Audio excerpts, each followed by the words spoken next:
কোন মুখে তারা হচ্ছে কি এখনো আসতে চায়, তারা আবার আসবে, আবার মানুষকে এভাবে গণহত্যা করবে, সেম জিনিসটা আবার রিপিট হবে, এটা তো আমরা বাংলার মানুষ এটা মেনে নিব না।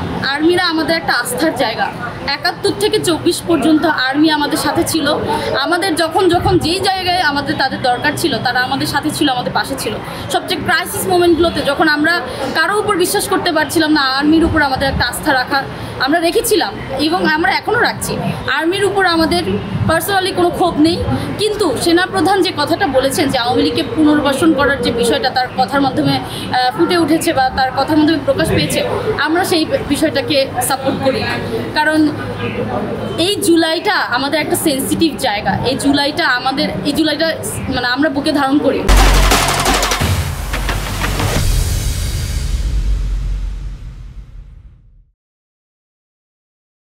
যখন জুলাইয়ের কথা আমাদের মাথায় আসে তখন সর্বপ্রথম আমাদের ক্ষোভ বা আমাদের যে কষ্টের জায়গাটা যে এই আওয়ামী লীগকে আর কখনো আমরা আসতে দিতে চাই না বা এই আওয়ামী লীগ আর কখনো আসতে পারবে না, এটা আমি মনে করি। সেক্ষেত্রে আমি বলবো যে আর্মিদের বা ডিফেন্সের উপর আমাদের কোনো রাগ বা ক্ষোভ নেই, কারণ যখন আমাদের তাদেরকে দরকার হয়েছে তারা আমাদের সাথে ছিল, তারা আমাদের পাশে এখনও আছে আমি বলবো। কিন্তু সেনাপ্রধানের বক্তব্যটাকে আসলে আমরা ওরকমভাবে সুন্দর মতো মানে অ্যাকসেপ্ট করতে পারছি না। ৫৫ জন বিডিআর হত্যা করেছে তারা। থেকে শুরু থেকে সে ক্ষমতায় আসার পর থেকে এক একজন মানুষকে গুম খুন হত্যা তারা করে আসছে। আমরা যদি দেখি আয়নাঘরের কথা, আয়নাঘরে এক একজনের যে মানে তারা যে ব্যথিত, তাদের সাথে যে পরিমাণে অন্যায় অত্যাচার হয়েছে, এই নির্যাতন তারা সহ্য না করতে পেরে তারা যখন আয়নাঘর থেকে বের হয়ে এসেছে তখন তাদের এক একজনের বক্তব্য আমরা দেখেছি। এবং এখন এতদিন পরে এসে কেন আমাদের এই জিনিসটা নিয়ে ভাবতে হচ্ছে যে আওয়ামী লীগ নতুন করে আসতে পারে বা আওয়ামী লীগ নতুন করে ভোটে অংশগ্রহণ করতে পারে। আমি শুরুতেই বলবো যে আওয়ামী লীগ কেন ভোটে আসবে বা কেন তাদেরকে এখন পর্যন্ত নিষিদ্ধ করা হয়নি, বা এটা হয়তো বা আমাদেরই একটা ব্যর্থতা যে আমরা পারিনি তাদেরকে নিষিদ্ধ করতে। কিন্তু এখন আমরা সোচ্চার এবং আমরা এই জিনিসটা জানান দিতে চাই যে আওয়ামী লীগ নতুন করে এই বাংলায় তারা হচ্ছে গিয়ে ভোট করতে পারবে না।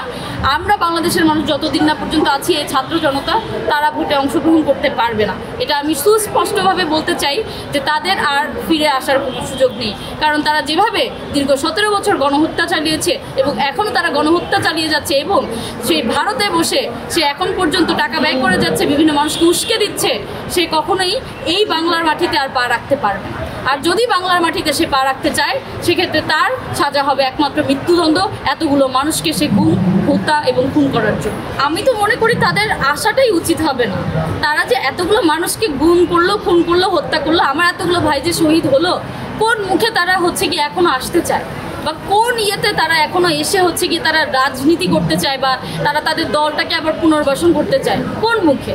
কারণ তারা যে এতগুলো মানুষকে হত্যা করেছে, শুধু মানুষ না, তাদের প্রত্যেকটা ফ্যামিলি পর্যন্ত তারা হচ্ছে গিয়ে সাফার করতেছে এখন পর্যন্ত। এই যে আহত ভাইগুলো, এই যে শহীদ ভাইগুলো জুলাইয়ের, তারা এখনো সাফার করতেছে। তাহলে তারা কোন মুখে তারা মাফও চাইতে চায়, তারা আবার কোন মুখে মানে ভোটেও আসতে চায়? তাদের আসলে উদ্দেশ্যটা কি? তারা আবার আসবে, আবার মানুষকে এভাবে গণহত্যা করবে, সেম জিনিসটা আবার রিপিট হবে, এটা তো আমরা বাঙালি বা আমরা বাংলার মানুষ এটা মেনে নিব না।